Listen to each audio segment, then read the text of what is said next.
welcome back to the channel. Here at this channel we read books and we do things because as much as we want to escape into our books and live a different life, we do have reality and we do have things we have to get done. Here's all the books that I've read so far this year while also doing many other things. Here we go.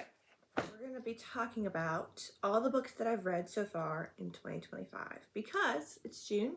We're halfway through the year. We're past the halfway mark in June. So let's get started. I have wrote them all down in my handy dandy journal, and I also have my app here. I use Storygraph instead of Goodreads, not really because I'm against Goodreads, so I like to joke with my husband that I am, but because one of my friends made me download it, and so it's what I use, and I do enjoy it. I have technically read 30 books so far this year. I'm not taking you into my cool library and showing you all the physical copy of the books that I've read because I don't read that many physical books because physical books cost a lot of money, and I do own quite a few and I do read those, but I read a lot on my Kindle through my library app. So yeah, I do that a lot. So plus all the books that I currently own are packed up because my husband and I are moving to Asia in a few months and I like to pack early and books are heavy and we're prioritizing taking our physical books. So I've had to figure out how I'm going to disperse them across several suitcases. So that's been fun. If you want a video on how I'm moving all my stuff to Asia, comment below and let me know. I'll be happy to make a video about that. But I'm going to be talking about the fiction, not the nonfiction books that I've read. So for that reason, we're going to start off with January 7th. In January, I read Death and Croissants by Ian Moore. And this was a really random pick. I listened to it, the audiobook, and I listened to it on Hoopla. It was a very weird book. I'm going to be honest. I was wanting to read Thursday Murder Club. That's what I wanted to read, which is by a different author, Richard Osman, but couldn't find it. And this came up under my recommended on Hoopla when I was looking for Thursday Murder Club, which wasn't yet available. It is now available and I haven't read it yet still. So, that's fun. But it was a really weird book. It's about this guy who owns a inn and he's going through a divorce and he's obsessed with movies. That part I liked a lot, his movie obsession and how much he hates websites that are like Wikipedia and stuff like that. Not Wikipedia, hold on. IMDb, he hates IMDb. I found those little things about him to be really funny, but there's a murder and he's got to figure it out, and there's this weird swingers couple and they're into some weird stuff and you can't walk in on things that are not really what I would prefer. And I was listening to the audio version, so I'd be doing the dishes listening to it. My husband would be like, what on earth are you listening to? Who do they find tied up dressed like what? So that part wasn't my favorite. And I haven't read anything else by Ian Moore since. So there you go. For Christmas, my husband bought me The Song of Hidden Stars, and I finished it in January. This is a indie author. I found him on Instagram, watched kind of a lot of his writing process. He self-published on Amazon, and I was super excited for it. My husband bought it for me, and I devoured it, really enjoyed it.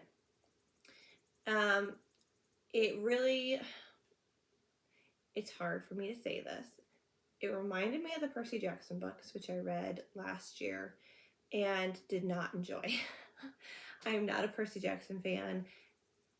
It doesn't hold up. I could see that I would have probably liked it as a child reading it, but unlike some other middle grade books and series I've read, they hold up when you read them as an adult and you're the plot's still great, the character development's still great, it's amazing, and the Percy Jackson books are not that.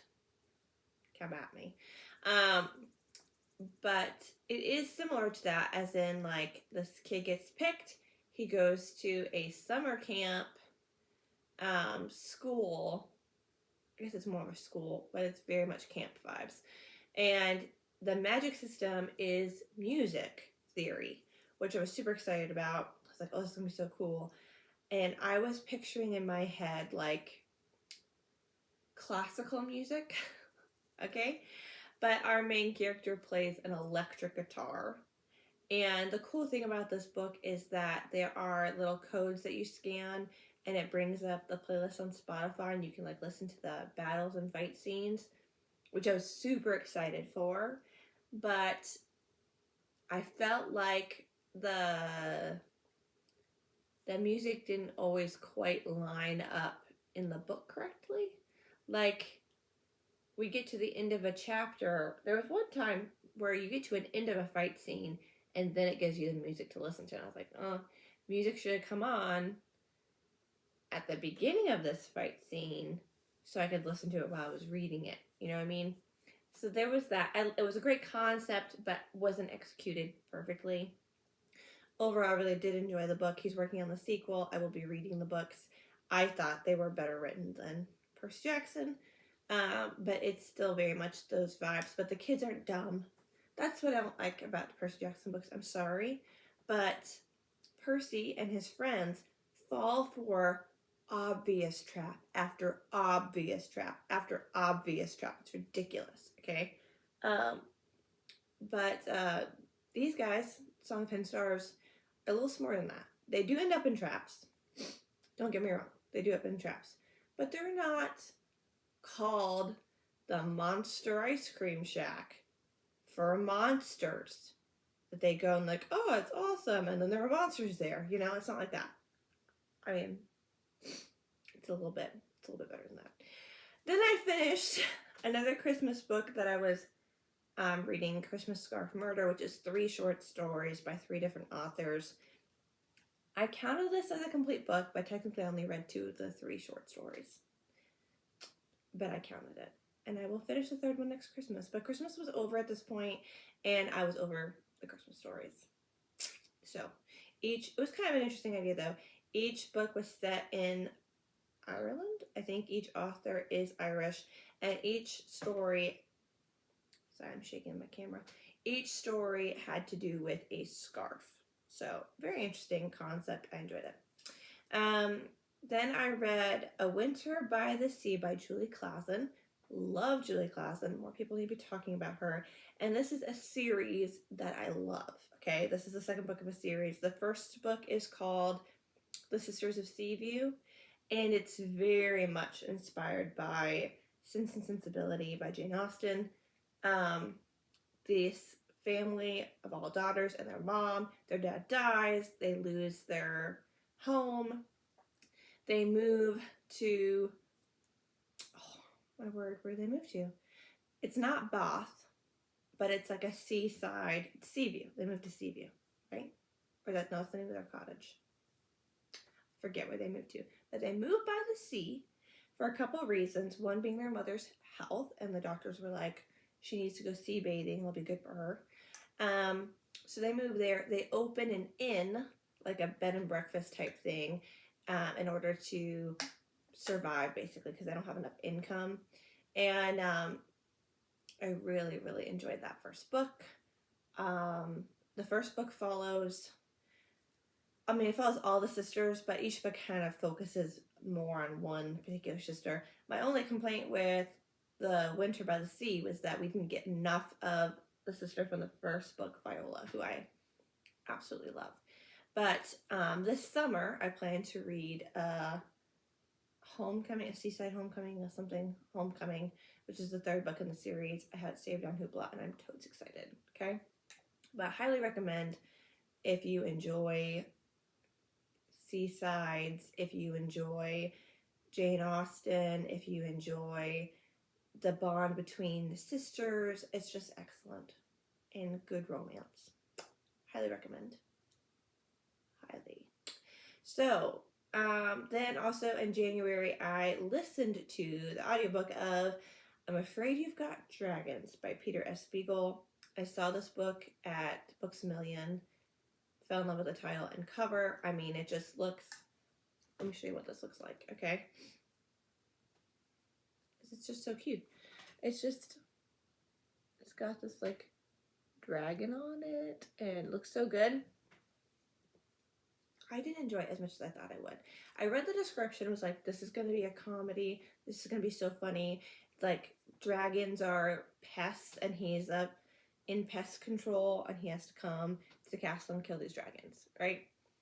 That's the beginning of the book. And then it spirals out of control and I didn't care for the rest of the plot, which is crazy, but I didn't. So I was really disappointed. I was like wanting like a comedy about pest control set in a castle where dragons are the pests. I was really looking forward to that, but we didn't stay there long enough for me to really enjoy it. So February, I started off strong reading a classic by Anthony Trollope, Barchester Towers. I love Anthony Trollope. I really do. I love his writing, and I found Anthony Trollope from Julian Fellows, who is the writer and director of Downton Abbey. Huge Downton Abbey fan. And he did a special project where he did a mini-series called Dr. Thorne. And, right? Yeah, Dr. Thorne. And at the beginning, he talks about Anthony Trollope, who's the author of Dr. Thorne, and how much he loves his writing and all that stuff. So that got me, like, really interested in Anthony Trollope. And then when my husband and I got married, we went on our honeymoon, and on our honeymoon, we of course went to a bookstore, and there was The Warden by Anthony Trollope, and I was like, oh, this is that guy. It was a really small book for a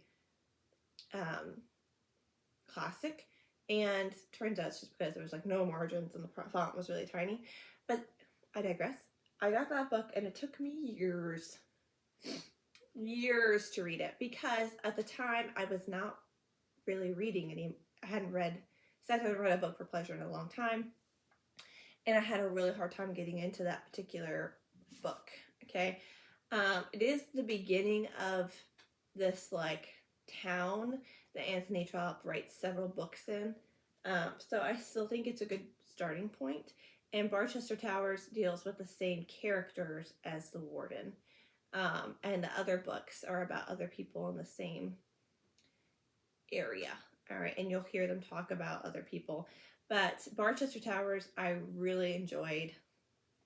The whole book is about miscommunication, but not like in like a stupid romance book where they miscommunicated and now they're not together for nothing, but in family. And it's so funny, and the way he describes stuff. So like one of the characters in this book has a baby, and she loves her baby. Her husband has passed away, and the way he describes like the way people talk to babies is so funny. I'm an aunt. I have lots of nieces and nephews, and this is just so accurate. And he calls it baby worship, which I thought was so funny. And like talking about his fat rolls and all this, like, look at his chubby little legs. And he's like, talks about how silly that is. Like, if this was not a baby, like how we, like, nobody would say that or even think it's cute. And he talks to the reader a lot, which it's a trope I love. I love when the author stops telling you the story, or the narrator rather, stops telling you the story, instead talks directly to you, the reader. Love it. I love that so much. And he does that a lot in this book. And there were just times where I actually laughed out loud and just really enjoyed it. So yeah, I'm an Anthony Trollope fan, and I plan to continue reading his Barchester world this year. So yes. Then in February, I read The Shadow Throne by Jennifer A. Nielsen. This is a series. It's The Ascendants. Yeah, I think it's The Ascendants series. The first one is The False Prince. I listened to the first 3 audiobooks last year while I was traveling. Became obsessed. Couldn't find any of the audiobooks anywhere else, and I loved the narrator. He was so funny.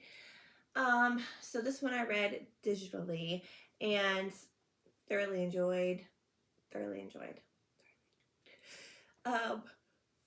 Excuse me.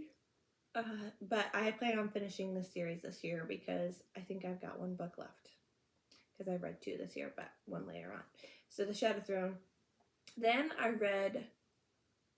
listened to the audio of Swing, a Mystery by Rupert Holmes. Rupert Holmes is an incredible author. I need him to come out with more books. A couple years ago, he wrote McMaster's Guide to Homicide, How to Murder Your Employer. And it was amazing. I think Darling Desi on YouTube recommended it for like a fall read. And I was like, okay, I'll get it. And I got the audiobook off of Spotify, and Neil Patrick Harris narrates it. And he does a phenomenal job. And I loved that book. That whole book is about this guy who wants to murder his boss for good reasons. Okay. He attempts to murder his boss, fails, and as a result gets an invitation to go to McMaster's University, where they teach you how to kill people. Basically, they don't use the word kill. I'm trying to remember I think they say delete. I forget what their wording is for it. And you take all these different classes, and then you have to complete your assignment to graduate. And if you don't complete it within a certain amount of time, like they're gonna, like the school's gonna come kill you. It's so phenomenal. It follows the main character trying to kill his employer, and then at the end you also get some of his classmates' stories of who they're trying to kill and why. And I loved it, and I want more books about that school so badly. Like, I can't even tell you. So I was hankering for a Rupert Holmes book, and he writes all kinds of weird. He has a whole book on just like boat maintenance, which I was confused by. But then I found this one, Swing, a Murder Mystery. It is about jazz. It is about Nazis. It's about the loss of a child. That is, I will tell you, as a trigger warning, there is a traumatic death of a child in this book. And I'm telling you that because I lost a niece last year, and it was awful, and I would never want my sister to accidentally pick this book up and read it not knowing that was going to happen. So here's your trigger warning for that, okay? But yeah, it was really good. I really enjoyed it. And like, they give you jazz music throughout the book, which was really fun, because I listened to the audiobook on Spotify, and I just really enjoyed it. In March was a fun time. I got a lot of reading done in March. We read We Solve Murders by Richard Osman, and I mostly enjoyed this book. I liked the characters in it a lot. I didn't care that much about the crime, which was a shame, but I loved all the characters. I loved the old man, and his daughter-in-law character was so cute to me, and I loved the daughter-in-law and her husband's relationship. I thought was really sweet. And there were things about this book I really liked, but I can't even remember the plot of the murder as I'm sitting here talking to you. Can't remember it. Didn't stick in my brain. Then I had some hard things happen in March. My grandmother passed away kind of unexpectedly, and so this sounds weird that I read these books, but I listened to these books on the drive to and from, and at night when I couldn't sleep, when we were planning the funeral and stuff. So The Fixer Upper by Phoebe McLeod. I enjoyed this book for the most part. I do have a caveat. I've read a couple of Phoebe McLeod's books, and she has the same formula for all of her books. It is, the girl is with a jerk of a boyfriend, okay? for the first third of the book. Then they break up. She has a season of like discovering who she is, then she meets somebody else. I love the guys that she meets at the end. I like her season of aloneness. The beginning part when she's dating the dirtbag boyfriend is a bit much for me. And it was a bit much for me in this particular book, The Fixer Upper. I almost stopped reading it because he was so gross. Yeah. But the guy she ends up with at the end, if you've ever watched the IT Crowd, which is a British comedy, okay? The guy that she ends up with, I picture Richard I can't say his last name. Ayoade? That's not right. Big curly hair, glasses, and he has a very distinct voice. And I was reading all of his lines in his voice the whole time, and I loved that. And I love the scene. There's one particular scene in this book that has lived rent free in my brain, and that is like they sit in like this dark room and listen to music with headphones on. It sounds boring, but I loved that. I loved that. And then I followed it right up with another book by her called Love at First Sight. Liked this book significantly less. Once again, I almost stopped reading it at the beginning because the guy she was with was so incredibly awful. But in this book, I also didn't really care for the main character. I'm just going to be honest. I thought her boyfriend was terrible, but I also think leaving your boyfriend, they lived together, but her name wasn't on the lease or anything like that, so she just leaves without telling him, and he's like on the hook now for like all the rent and all the utilities and everything like that. And I didn't think that was, I felt the way she left was very childish. I feel like she didn't like actually have a conversation with him that she was breaking up. She just left, and that was annoying to me. And then I didn't fully believe the relationship she has with the next guy. So that one was my favorite. Okay. Then I don't know why. I was just in a like romance mood, which is strange. Then I moved to a book by Beth Moran, Because You Loved Me. I've read something else by Beth Moran, but I cannot. I read a Christmas book, and I did like that Christmas book. It was Let It Snow, I think. Anyway. Sorry, I texted my mother. Because You Loved Me by Beth Moran. And this was the first book of the year that made me cry. I cried at this book. There's a lot of trigger warnings for this book. There's a lot of abuse that the main character has gone through. And she's left and she's working at this adorable campsite, like RV park type thing. And then she'd do like flashbacks to her life before. She's trying to find out information about her dad. I loved this book. There is a romance, but it's a subplot to just her life and, you know, recovering from abuse and things like that. Thoroughly enjoyed that book. Then we finished a trilogy. We finished Robin Hobb's Farseer trilogy by finishing Assassin's Quest in March.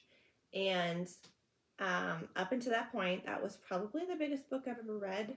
It's 800, 900 pages. And while I really did enjoy the story, if you've not read a Robin Hobb book, you need to. And I will be reading a lot more books by her. We have the Ship Raiders, the first book in the Ship Raiders trilogy, but it's packed, and I will read that when we move. I really loved this trilogy, but I do have a caveat, and that is that the first book is my favorite of the books.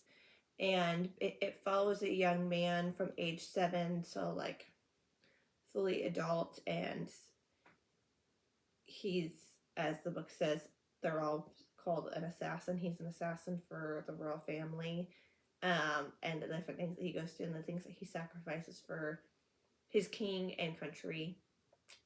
And I loved these books, but this last book, the first half, was a slog to get through.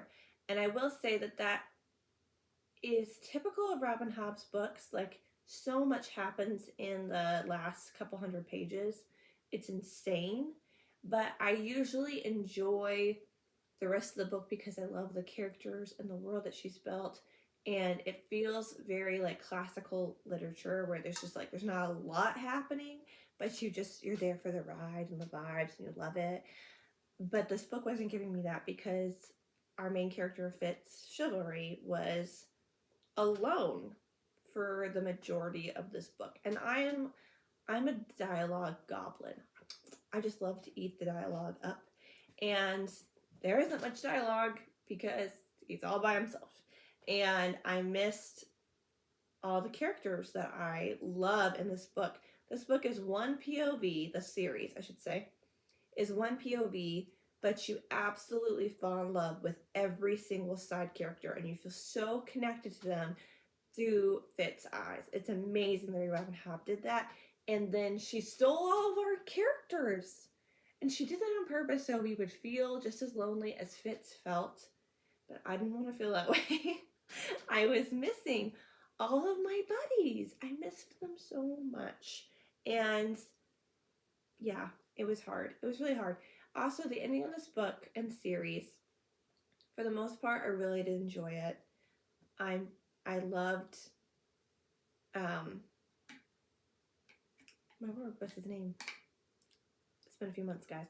I loved Molly's ending. I thought Molly's ending was very just, and it's what she deserved, and that was all great. I was a little sad that we didn't get to see Chade, thank you, Chade again. And I was also, had I not known, okay, she has several series set in this world, and I can look at all the names of them, and I know there's a whole series about Fitz and the Fool, okay? Had I not known that, I would have been very sad about the way the Fool's story concludes. I've been like, where's my Fool? Where is he? Okay, I need to know what happened to him. You gave me nothing. I did cry multiple times in this book, so there's that. I mean, it was very moving. I did enjoy it. I think I gave it like a 4.5 for this book in particular, but the first book is still my favorite. Moving on. First full 5 stars of the year. I think I need to change it in Storygraph. I think in Storygraph I put it at like 4.5 because the ending was very abrupt. So maybe I should leave it at 4.5. But is Rebecca by Daphne du Maurier. I don't know how you say her name. This book. I told everybody about this book. I felt like I felt like I was dreaming in this book. I will say, if you don't like descriptions of things, which I typically don't, but I didn't mind it in this book, if you don't like reading descriptions about things and places, you're not going to like this book. There's a lot of descriptions. And the way I came across this book was funny. Actually, I was overseas and with a friend in a hotel room, and we were looking for a movie to watch in English. And Alfred Hitchcock's Rebecca was on, and we watched the first 20 minutes of it. Then we had to go get dinner, and we didn't come back to it. It was too late. But I was like hooked at the beginning of this book. It's like, this is so cool. I love an Alfred Hitchcock movie. And so then I was like, this is a book. I'm going to read the book. And I listened to the audio of it. Loved the audio. I think I listened to it on Spotify or on Tuble. I can't remember. The audio was so good. And I wouldn't have known that it's a creepy story. It's a classic thriller, but classic thrillers are very different from modern day thrillers. But had I not known that it was an Alfred Hitchcock movie, for the first 300 pages, I probably wouldn't have known that it was supposed to be scary. It sneaks up on you.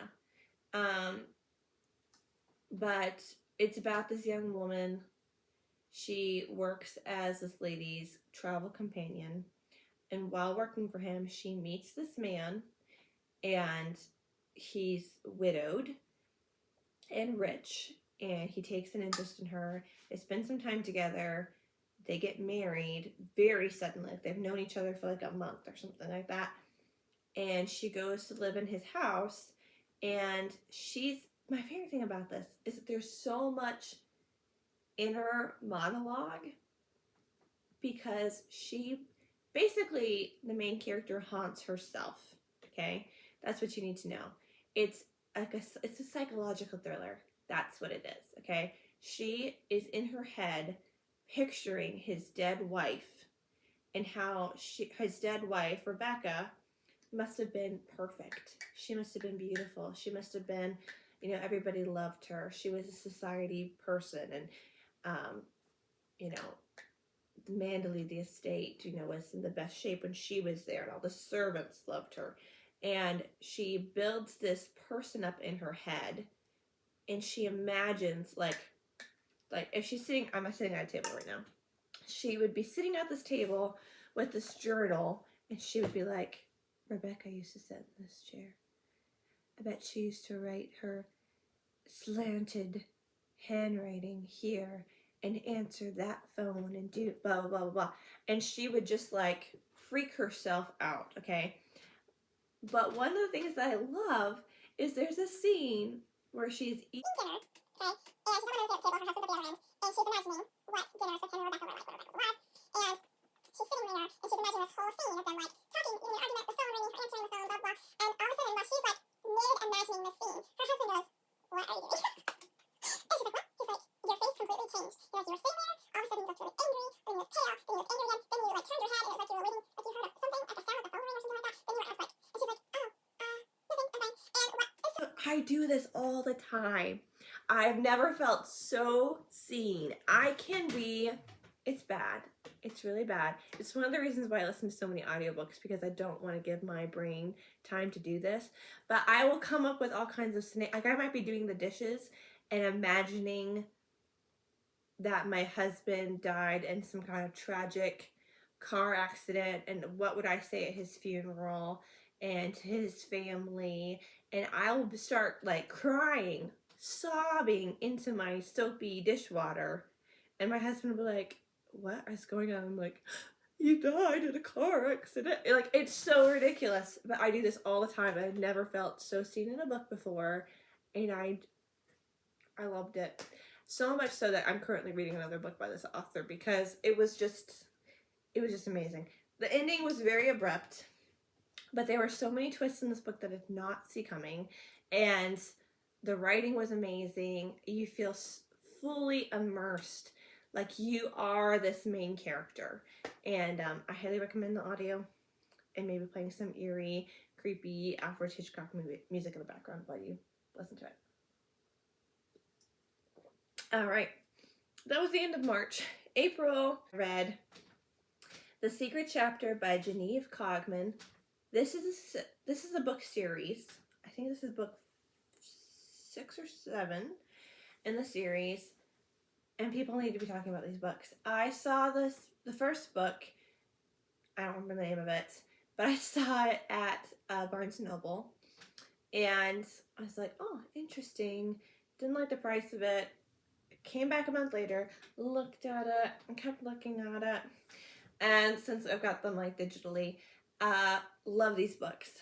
Love the concept. It very much feels like a D&D campaign. Like it really does. But basically there's a society of libraries.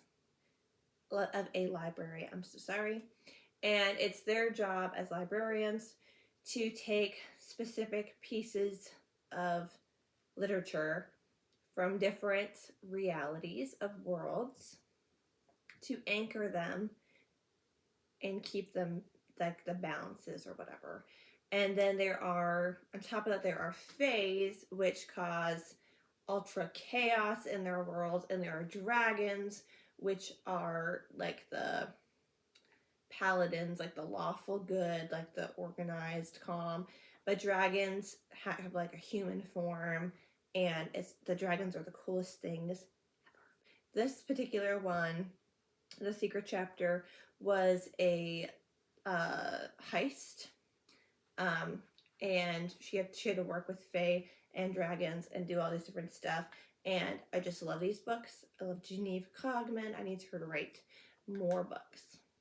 I need them. I need them all. And you need to read them.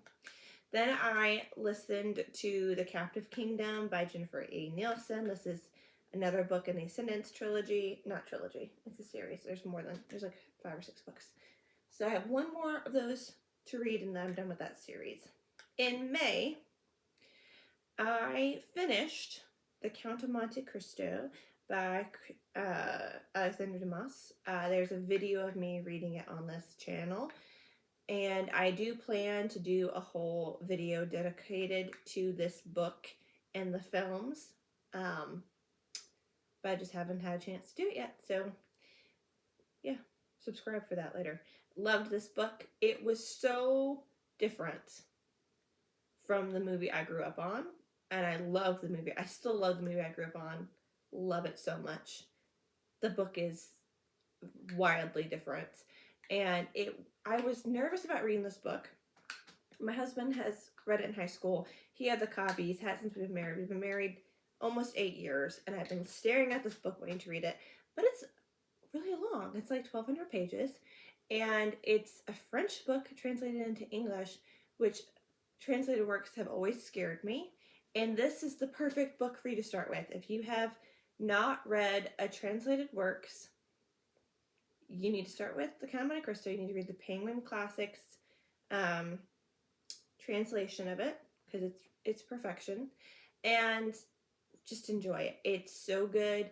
It read like it was middle grade or YA. Like, it was so easy to read, so easy to follow. The characters are incredible. Yeah, if you don't know anything about this book, I mean, where have you been living? But the book is a revenge story about a guy who was really there at the wrong place, wrong time, and there's one particular guy who's really jealous of him. He gets arrested for a crime that he kind of committed. See, that's the thing. He kind of did it as a political crime that he needed to deliver 2 letters, basically, but it was a political treason war crime to deliver these letters. He didn't fully know that, but he got caught, and he basically promised a dying man that he would deliver these letters. It's like, I'm honorable, I gotta do it. And then he got caught and thrown in prison. And then he gets his revenge on the people who put him there. Yeah, it's pretty great. Definitely should read it. And then after that, I really wanted something short, so I read Mort by Terry Pratchett. It's one of the Discworld books, and I thoroughly enjoyed that book. And that led me to read some fairy tale-esque books. I read The Goblin Wood by Hilary. I don't know why I want to say Hilary. Oh, that's right. Hilary Bell. And found out that's a series. I had thrifted that book for like $1, and it's amazing. I will be reading all the books. Thank you very much. Then in June, so far, I have read The Last Kingdom of Bemer by Gail Carson Levine. I read Ella Enchanted by her last year. One of the best romance books I've ever read in my whole life. It's not strictly romance. Romance is a subplot, but like, I'm sorry. That Prince Char, is like the best, and her story is amazing. And the movie Ella Enchanted with Anne Hathaway, will always love. It's a completely different story. Like, completely different. Other than the fact that she's cursed where she can't lie, the book is completely different from the movie. But I can't hear "Don't Go Breaking My Heart" without thinking of Ella Enchanted. And yeah, I will love that film forever. This book forever. Then I Oh, then I read another middle grade book because I was doing a video where I read middle grade. It's on the channel. You should watch it. And I read on Hoopla, The Miraculous Journey of Edward Tulloon by Kate D. Camillo. Cried so hard. I cried like a little baby. Once again, trigger warning, death of a child. It's about a porcelain bunny who doesn't love his owner enough. Yeah. And so he learns what it is to love and lose the people you love and continue to put yourself in a position to love other people knowing that you'll probably lose them. It is heart-wrenching. I cried. I cried so much. My husband was like, "What are you reading?" I'm like, "It's a little toy bunny. And he's gonna start over again." It was pitiful. It was pitiful. I was being ridiculous, but I cried really hard. It was like 113 pages. Pure bliss. And then I just finished last night. Let me tell you. This could be a video in itself. This is already 42 minutes long. I can't sit here and rant about this book. But I finished The Sword of Kaigan, a Seonite war story by M.L. Wong. I listened to this on Audible because my husband had purchased it. He couldn't get into it, and I was like, I need a new audiobook. And he was like, well, there's this book that everybody rants and raves about online that, and it's a, what's it called? It's a, hey babe. I decided to listen to this audiobook. It was long. It was like, I don't even know how long it was. 24 hours, something like that. It was so hard. And people, I looked up the ratings for it afterwards because I don't like to be swayed by other people's experiences with books. People love this book. They love it. And I'm telling you right now, I started reading this book thinking of samurais, right? Old samurais, like The Last Samurai type stuff. But then all of a sudden there was modern day technology. They were talking about watching cartoons on TV. And then all of a sudden there's magic. And I was like, there's magic? And then, I thought the kid was going to be the main story. Kid's not the main story. The character, the mother is. And somehow the author managed to write a female main character who's a warrior, who's strong and courageous, who's married with children, that I didn't hate because she wasn't annoying. She wasn't a robot. She was very well written, yet I didn't care about her at all. I don't understand how I didn't care about the mom. I really don't. I don't know how.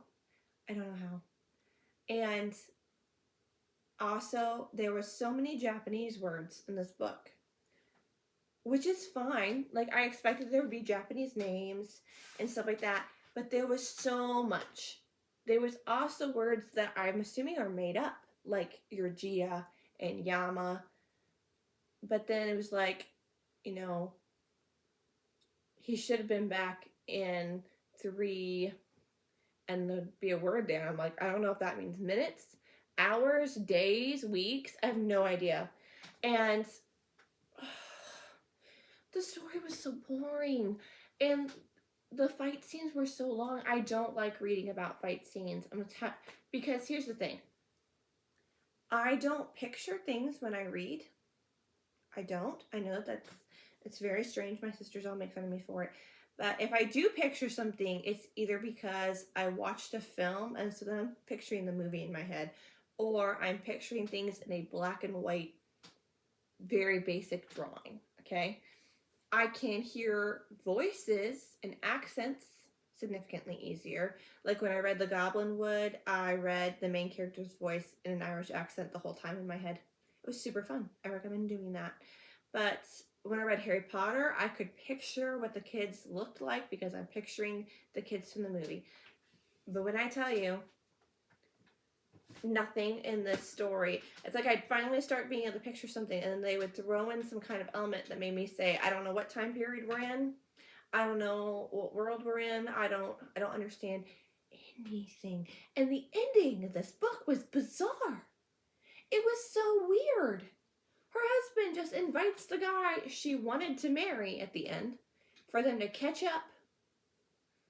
It didn't make any sense. It didn't move the plot forward at all. And, you know, you hear about Daniel's life that he's lived since the last time she saw him, and you're like, why couldn't we read that story? It sounds significantly more interesting than, you know, the last 24 hours we had to listen to here. I did not like it. But I couldn't DNF it because I was like, it's going to pick up. Something's going to happen. Something's interesting. At the very end, we find out that there's this guy kidnapping kids to build his own army. That's all. We just find out that that exists. We don't learn anything about it. There's nobody trying to fight him and stop him. I found that out when I had 30 minutes left of the book, and I'm like, how does this fit into the plot? It doesn't. It does not fit into the plot. It was so bizarre, and it sounded a lot more interesting than what we had just read. So yeah, I gave it 2.5 stars. It's the lowest star in the ratings I could find on Storygraph, because the characters were somewhat interesting, but it didn't move me. It just didn't move me. So yeah, well, I won't be reading more books by this author in this world unless somebody really can convince me. But I've seen other people recommend this book and talk about how amazing it was, and the writing was amazing, and the world building, and they felt so immersed in it. I'm like, every time I felt like I was getting to this world, y'all threw some kind of modern technology in it that just like, couldn't do it. Yeah, so that was my experience. It was awful. Yeah. I'm currently reading lots of other books. I will update you on those shortly. I would love to know if you've read any of the books, including The Sword of Kaigen. And if you enjoyed it, you can let me know. And you can tell me how I'm wrong. I don't mind hearing how I'm wrong. Stupid. But not you. There's a fly around here, and it's driving me crazy. It's flying everywhere. But those are the books I've read so far. It's been a good reading year. I've read some chunky books, significantly chunkier than I normally read. And I'm on track. My goal this year is 65 books.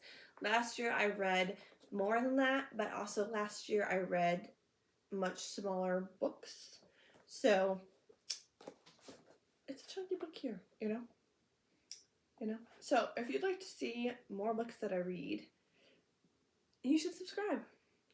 It's a fun time. We read books, we do things. That's what it's about.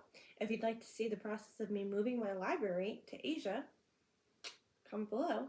And if you'd like to see books where I read middle grade, or watch a video where I am reading, waking up early to read more books, attempting to do so because I hate mornings, you should go watch that video. And I have some shorts too. Why not? Why not just watch them all? Why not just binge me?